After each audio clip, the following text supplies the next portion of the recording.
Moldova here is in a really difficult situation because individuals who really have a lot of money not only do enter the political parties in such a way, but they capture the political parties. Este un subiect actual în contextul în care mai multe investigații jurnalistice au arătat multe ilegalități în ceea ce privește finanțarea partidelor, finanțarea campaniilor, iar în prezent avem și un partid care se află sub o investigație penală pentru finanțare ilegală. Also the country might be lost because the people who are trying to get the power, they don't care about the country. They just care about themselves. Or maybe about some other country. I can say it very openly, I don't have full trust in the justice system in Moldova. Putem spune că avem aici două probleme sistemice care se intercalează legate de finanțarea partidelor și de starea justiției în Republica Moldova. We all speak about the need to fight corruption, but we don't see any concrete results yet.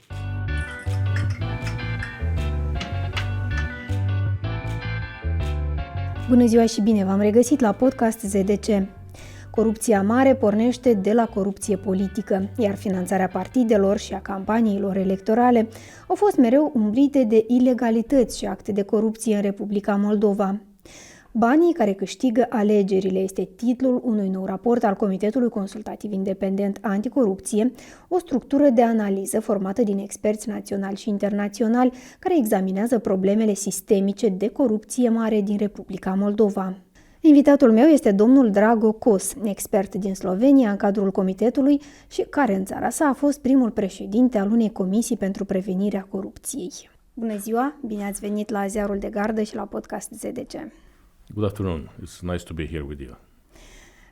Mulțumim că ați acceptat. Thank you for accepting to have this discussion. I will talk in Romanian, you will speak in English. Este al treilea raport al Comitetului și se referă mai exact la modul cum sunt finanțate partidele în campanii electorale, dar și în afara acestor campanii electorale. Este un subiect actual în contextul în care mai multe investigații jurnalistice au arătat multe ilegalități în ceea ce privește finanțarea partidelor, finanțarea campaniilor, iar în prezent avem și un partid care se află sub o investigație penală pentru finanțare ilegală. În acest context vreau să ne spuneți pentru început care sunt principalele concluzii ale acestui studiu. Well, first of all, thank you for inviting me. We came to the conclusion that when it comes to the legislation, especially following the last amendments in 2022, and the institutional setup about monitoring of political financing, Moldova is at the level of many of European Union countries. However, due to the fact that this monitoring is not effective yet, and that the new legislation is not being implemented yet, and mostly due to the fact that Moldova is exposed to the level of risks in the area of political financing which any other country in Europe is being exposed to, situation for Moldova is extremely serious.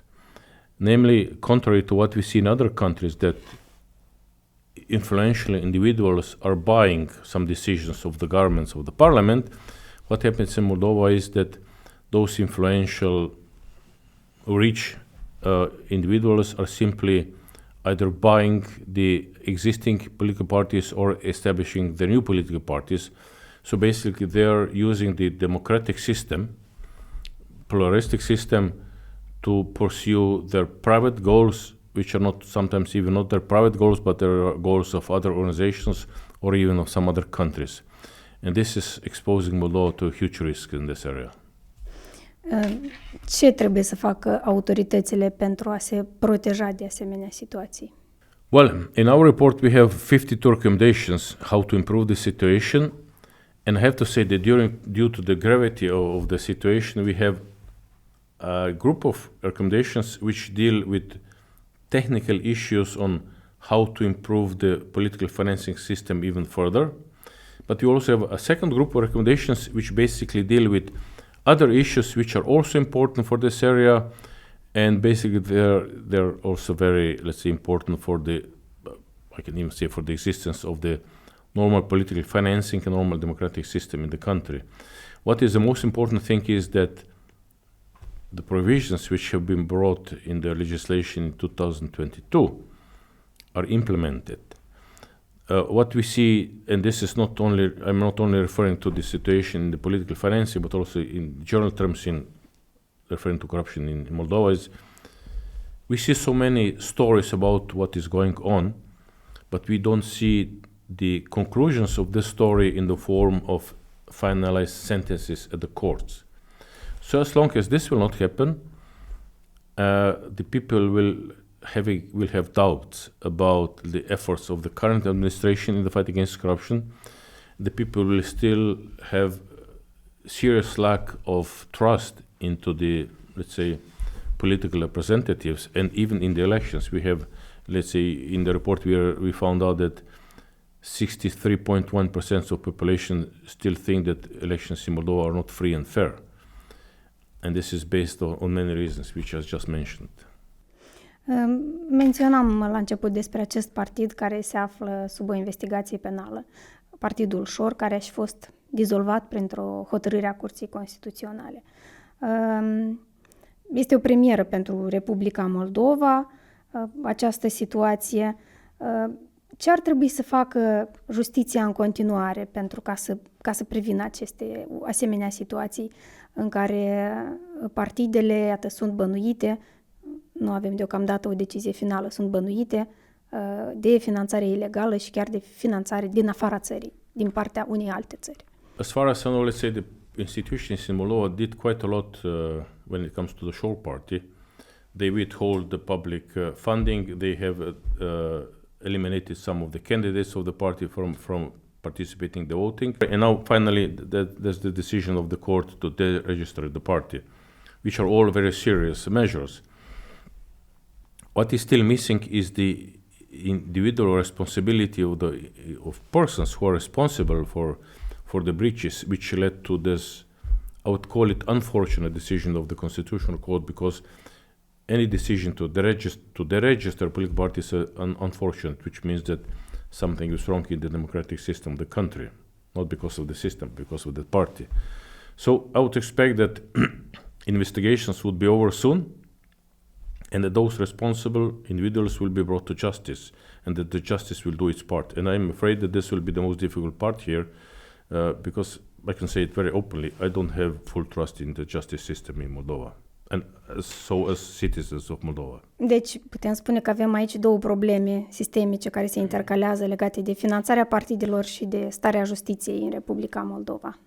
Plus, the law enforcement system is acting too slow. O să vedem ce va decide justiția în această privință. Revenind la raport, am văzut că ați analizat inclusiv documentele financiare ale partidelor, ați analizat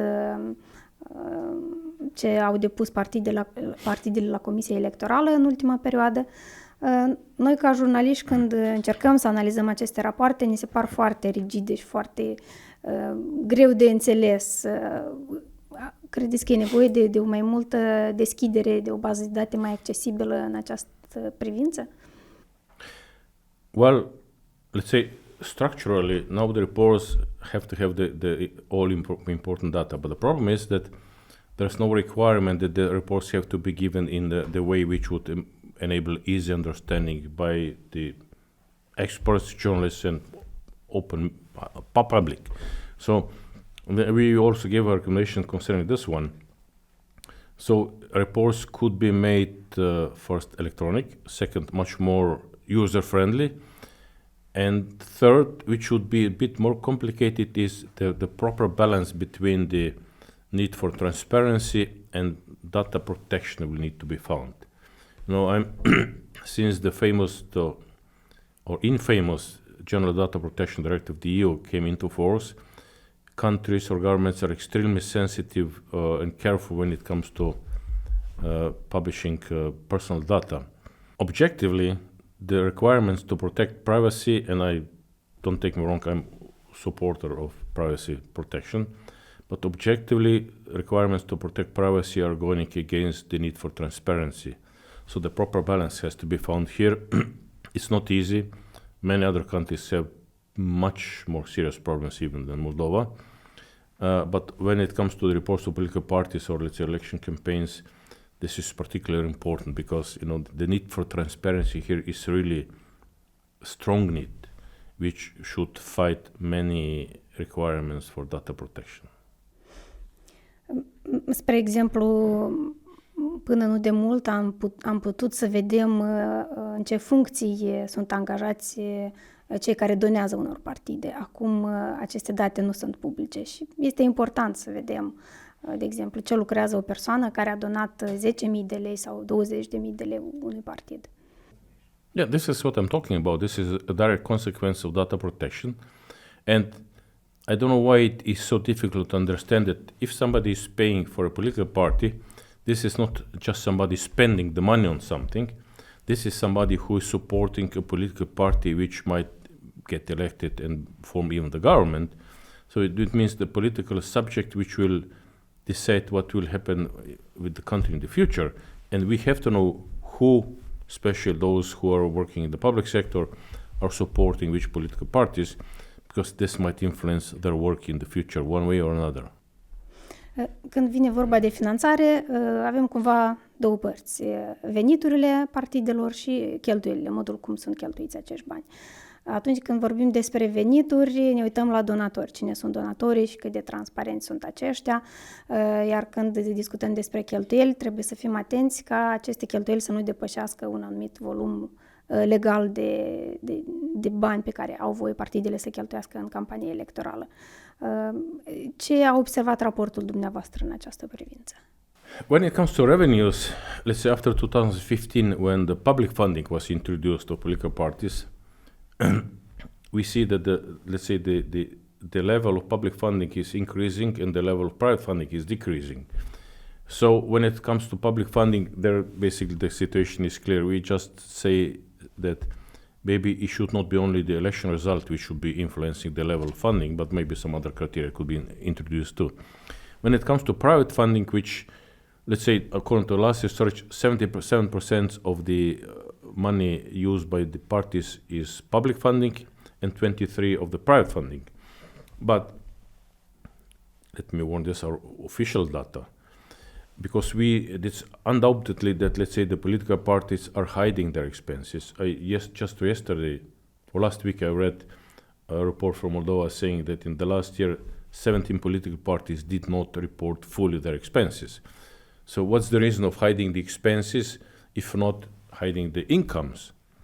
So there are, although officially only 23%, I'm sure that at least some political parties are dealing with much more private money coming into the parties and being spent, which means that we will have to increase the controls in the input side, but also the output side, and we do some recommendations here too. In the input side, what is extremely, let's say, difficult to control right now are the in-kind donations, the work of volunteers, and something which is basic, not a surprise, but let's say travel expenses of members of political parties, which are obviously a very good way of covering other types of expenses. So we have some recommendations here on the expenditure side. We're simply asking the Central Election Committee to develop criteria how to really assess this the expenditure, because it goes without saying that, let's say, many political parties are hiding what is the real extent of expenditure, what is the real nature of expenditure, and without stricter controls here, we will not be able to move over to see where the money comes from. Ați menționat despre faptul că partidele primesc finanțare și din partea statului. Există opinii care nu agrează acest lucru, de exemplu, spunând că de ce statul trebuie să plătească pentru niște partide politice. E important acest lucru să aibă partidele finanțare din partea statului? De ce este necesar? Cum ați putea să explicați? Well, this is extremely important but also difficult question. Let's say there are countries which completely prohibit public funding, but there are also countries which completely prohibit private funding. Let's say my country, Slovenia, it does not allow private funding at all, except with, let's say, fees for being a member of the party. Some countries, like Moldova, they have a combination of both. So I would say that, let's say, private funding of political parties are usually increasing the risks of corruption, or so-called quid pro quo, meaning that, let's say, if political parties are looking for money, and of course the candidates of elections are looking for money at private individuals or companies, they have to offer sometimes something in return, which means their course of action for the future is already preset by promises, which of course are prohibited promises. But let's say, just to let your viewers know that, let's say, Moldova is not so bad. Let's say Moldova has legislation in place from 2011, which prohibits, let's say, promises of the candidates in advance. Austria, they just got it 2 weeks ago. So, you see, there's a difference. So, if you have only private funding, the risk of corruption is huge. If you have only public funding, another risk appears, which is that political party and candidates are slowly forgetting that they still work in the interests of the voters, because basically they don't need them, because they get all the money from the state, which means they focus exclusively on convincing the voters that they're the best ones at the next elections, because the more percent of the voters they get, the more money they will get. So the relation between the parties and candidates and the citizens and the voters is being basically breached. While in the first situation, there is a huge risk of corruption.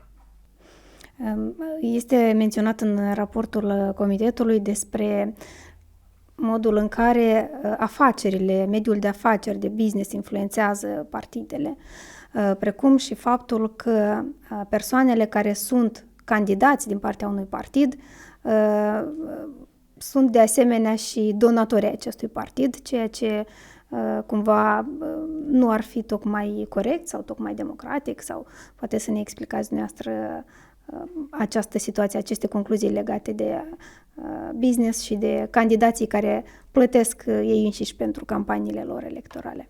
Well, it's neither democratic nor correct. You see, if the political parties serve as, let's say, entry point for rich individuals to enable them to enter the politics, that of course this is not the essence of pluralism in democracy. The essence of democracy is completely different. You have to represent the interests of the voters, not interests of individuals who are participating in the politics.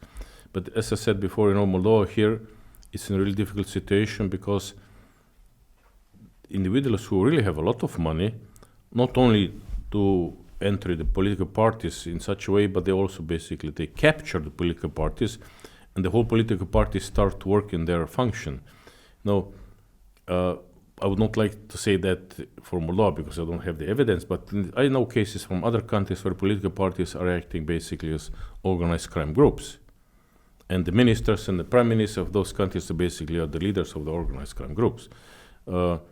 So when this happens, when the whole political party is working for some other interests, not interests of the people, although they will always say that we work for you, we take care of your interests, then the situation is extremely problematic. And there were cases in Moldova too, where you have political parties which have been either established or captured or renewed by individuals with a lot of money, and they changed the course of action. They suddenly started to do things which they never did before.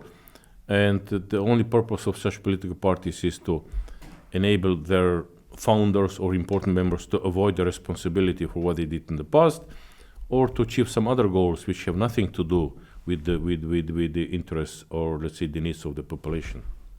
Avem exemple când oameni de afaceri și-au făcut partide politice și administrează aceste partide politice ca pe niște afaceri, ceea ce nu e chiar același lucru și care, cum ați spus și dumneavoastră, acoperă poate unele păcate din trecut prin faptul că sunt politicieni și sunt persecutați politic atunci când sunt vizați de oarecare cercetări penale, de exemplu. See, maybe that would be a task for you, let's say, for your newspaper. I wrote an article in my country, and following the conditions for an organized crime group in the United Nations Convention Against Transnational Organized Crime, approved that one of the political parties in Slovenia is basically an organized crime group. It's very technical. let's say, you have the conditions and you just take a look if the political party is fulfilling these conditions. And in our case, it was very simple and very clear. And also the consequences were the same. Because the aim of that political party was not really to fulfill the need of the country or the citizens, but to fulfill the needs of guys at the top of the political party. E foarte interesant. Poate le dați și autorităților noastre această listă. Yeah, well, they must have it, because Moldova is party to the convention, so they just have to make the comparison, and for sure, I will not say that all conditions will be fulfilled like in our case, but at least already what I know is that many of the conditions for organized crime groups will be fulfilled by analyzing the political parties in the country. Un capitol din acest raport se referă la așa numitele fundații sau asociații civile sau din domeniul societății civile, care de fapt activează în interes de partid și este foarte clar că fac parte din structura de partid, dar oficial nu trebuie să raporteze unele cheltuieli. Legislația noastră e acum suficient de bună ca să prevină asemenea situații sau e nevoie să fie îmbunătățită în acest sens? No, this is the part which is missing in our legislation. And that's why one of our recommendations is also that rules have to be introduced which would, let's say, deal with such foundations and similar organizations, but also that we are asking, let's say, that the law on political parties is being extended and to include such foundations and organizations which are clearly politically motivated to assist the parties, and they formally, officially, or allegedly they don't have any links with political parties. We know they do, but of course it's difficult to prove that, but still, as soon as these organizations work in the favor of political parties, they also have to be submitted to the same rules. And this is missing in your legislation. It's also missing in my country's legislation. But I have to mention something here, Moldova, I guess also due to the seriousness of the problems you're facing, this area is one of the first countries where I see that different political parties are not covering each other when it comes to the problems. Because in other countries, they cover each other. They can have the biggest problems you can imagine. They will never criticize each other. They will only adopt solutions which they have to adopt according to international standards.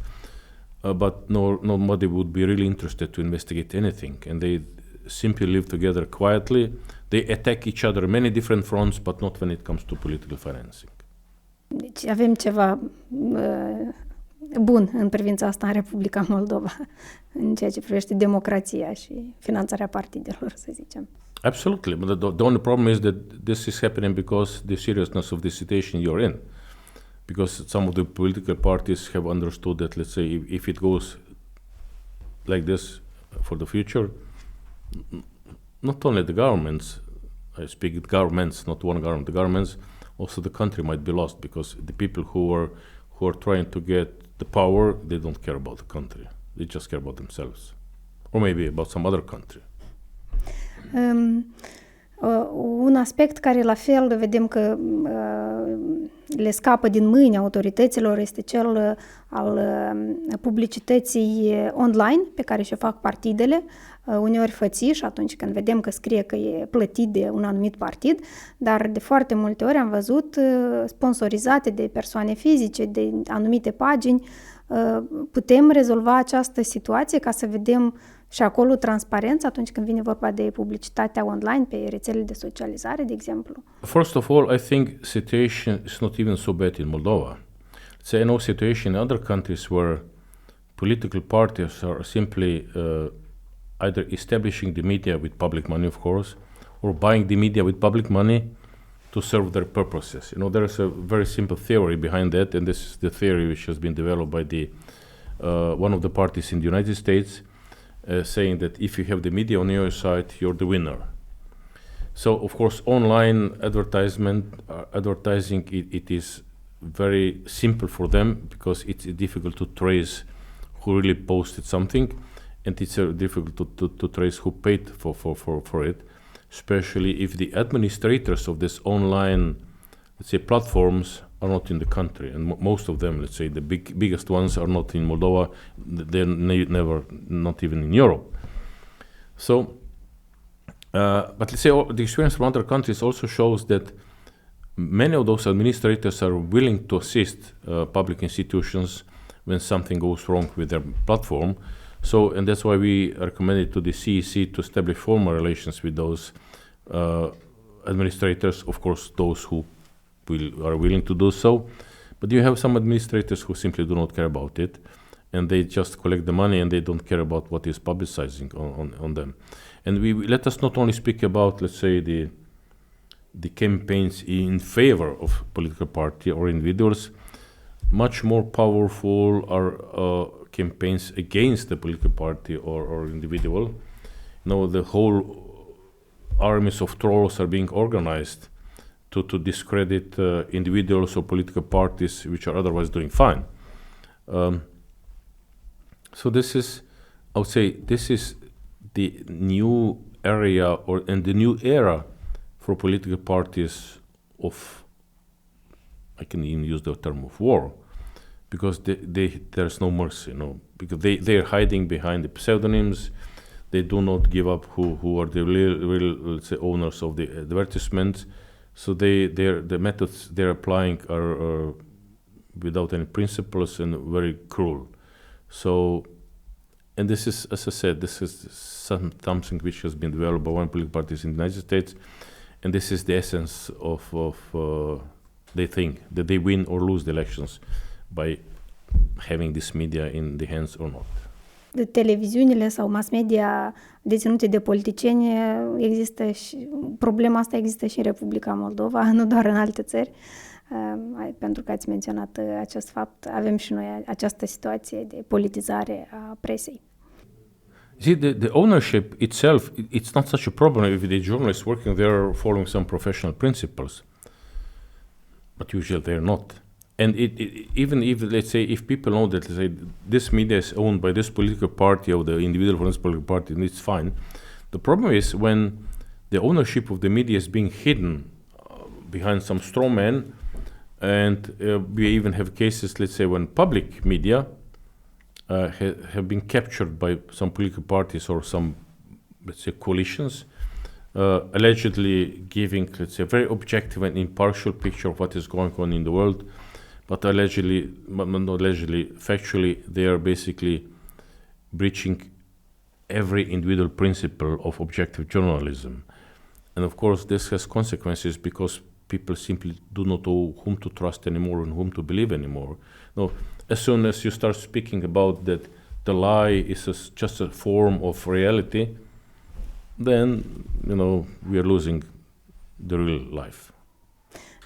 De la media să revenim un pic la justiție. Iată, una dintre observațiile din raport se referea la faptul că urmează din august 2023 ca infracțiunile ce țin de finanțare politică la nivel înalt, în ceea ce privește conducerea partidelor politice, să treacă în mandatul Centrului Național Anticorupție, deși, se menționează în raport, Comitetul a recomandat altceva.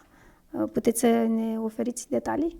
Yeah, in the second report of our committee, we have recommended that, let's say, the responsibility for the investigation of those crimes should be sole responsibility of the Anti-Corruption Prosecutor's Office. Now the Parliament has chosen another solution which didn't make us particularly happy, because we still think that the APO would be a better solution. Simply because, let's say, the experience with the NEC is not the best from the past, and the NEC, which is even more important, is they have such a wide array of mandate and powers that this is just one of their tasks. And this is I'm telling this the whole day to everybody who wants to listen to me. Investigations of breaches in this area are really important, not only for the investigators, and for the whole judicial system, but also for the political system of this country. Because if the alleged breaches will not be investigated fully and quickly, then people who already do not trust the government, that it is fighting corruption, will trust the government even less. And it's not only about trust to the government only, it's about doing something about corruption. So producing nice reports, producing nice laws, it doesn't help if those reports, or mostly those laws, are not being implemented, and they can only be implemented through rigorous and really devoted work. And this is what I'm missing with all institutions in Moldova until now. We all speak about the need to fight corruption, but we don't see any concrete results yet. And this is not so much, let's say, the fault of the political level of the government. This is the fault of the individuals who should be doing the professional job. I don't know what they're doing. For sure they're doing something. But the old Latins were saying finis coronat opus, which means that with the final result you have crowned your efforts, and this is missing. Exact, rezultate așteptăm și noi. Și pe final vreau să vă întreb despre rolul Comisiei Electorale Centrale în această privință. Are acum această comisie suficiente pârghii, mecanisme legale, dar și suficienți oameni, de exemplu, pentru a monitoriza? Și dacă face tot ce ar trebui să facă o autoritate electorală pentru a monitoriza eficient modul cum sunt finanțate partidele politice și campaniile electorale? Well, vesting the Central Election Institution to deal with monitoring of political financing is a possible solution. I have to say that I saw, let's say, anti-corruption agencies dealing with it. I saw courts of audit dealing with it. But also, let's say, Central Election institutions can do it. Of course, there is an imminent conflict of interest because they are there mostly also to organize the elections. They have to monitor them too. But let's say since the last changes, especially in the last changes in the composition of the Central Election Committee in 21, committee has really started to do things in the monitoring area too. We had a meeting with them today too. When the preparation of reports, they are not too loud about saying that they lack resources. They just say they have other priorities. Let's say especially now, because now they are preparing the local elections, and then they will have to start preparing the presidential election for the next year, which means they will have to make a clear separation between this organizational part and the monitoring part. They have more or less many powers which they can use effectively in the monitoring. Some things can be added to that, but let's say if they will be devoted, they can achieve a lot. I was just not very happy today when I heard them saying, well, we have to investigate 106 possible breaches in the elections in Gaugazia, because this is what we have to do. Sometimes you have to make priorities, and let's say there are much more serious breaches in this area too, which would deserve to be investigated. With other words, they will still have to prove that they deserve the trust which was given to them by entrusting them with monitoring of political financing. They have all the tools which they need, but they will have to prove again with results. Care ar fi cea mai importantă recomandare pe care ați dau autorităților din Moldova pentru ca să avem o finanțare transparentă a partidelor și campaniilor electorale? Well, I think I said it 10 times already. Just implement the law, which is good. If it be implemented completely, then the situation will improve. Mulțumesc foarte mult pentru această discuție. Thank you very much. Well, thank you for the questions. So it was really a pleasure to answer to your questions.